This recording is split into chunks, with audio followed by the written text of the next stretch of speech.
Election ಹತ್ರ ಬರ್ತಾ ಇದ್ದಾಗೆ ಒಂದೊಂದು ಪಾರ್ಟಿಯವರು ಒಂದೊಂದು ಸ್ಕೀಮ್ ಅನೌನ್ಸ್ ಮಾಡ್ತಾ ಇದ್ದಾರೆ. ಸಂತೋಷ ಸಂತೋಷ. ಒಟ್ಟಿನಲ್ಲಿ ಯಾರೇ ಗೆದ್ರು ನಮ್ಮ ಜನಗಳು ಒಳ್ಳೇದಾರೆ ನಮ್ಗೆ ಅಷ್ಟೇ ಸಾಕು ಅಲ್ಲೇ.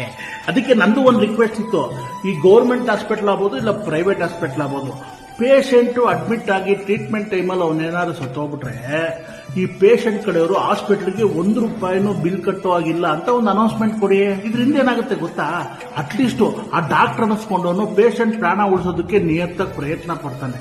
ಒಂದು ವೇಳೆ ಪೇಷಂಟ್ ಕಂಡೀಷನ್ ನಿಜವಾಗ್ಲೂ ತುಂಬಾ ಸೀರಿಯಸ್ ಆಗಿದ್ದು ಸತ್ತೋದ ಅನ್ಕೊಳ್ಳಿ, ಅಟ್ಲೀಸ್ಟ್ ಈ ವೆಂಟಿಲೇಷನ್ ಆಕ್ಸಿಜನ್ ಅಂತ ಪೇಷಂಟ್ ಸತ್ ಮೇಲೂ ₹ಲಕ್ಷಾಂತರ ಬಿಲ್ ಮಾಡ್ತಾರಲ್ಲ, ಆ ಸ್ಕೀಮ್ಗಳಾದ್ರೂ ಸ್ವಲ್ಪ ಕಡಿಮೆ ಆಗುತ್ತೆ. ಏನಂತೀರಿ? ಹೌದು, ನಿಜ. ಇದಾಗಬೇಕು ಅಂತ ನಿಮ್ಗೂ ಅನ್ಸಿದ್ರೆ ಈ ವಿಡಿಯೋ ಎಲ್ಲಾ ಪಾರ್ಟಿ ಲೀಡರ್ಸ್ಗೂ ರೀಚ್ ಆಗೋರ್ಗೂ ಶೇರ್ ಮಾಡ್ಲಿ. ನಮ್ಗೇನು ಸ್ವಾಮಿ, ಜನಗಳಿಗೆ ಒಳ್ಳೇದಾದ್ರೆ ನಮ್ಗೆ ಅಷ್ಟೇ ಸಾಕು. ನಮಸ್ಕಾರ. ಶೇರ್ ಮಾಡಿ.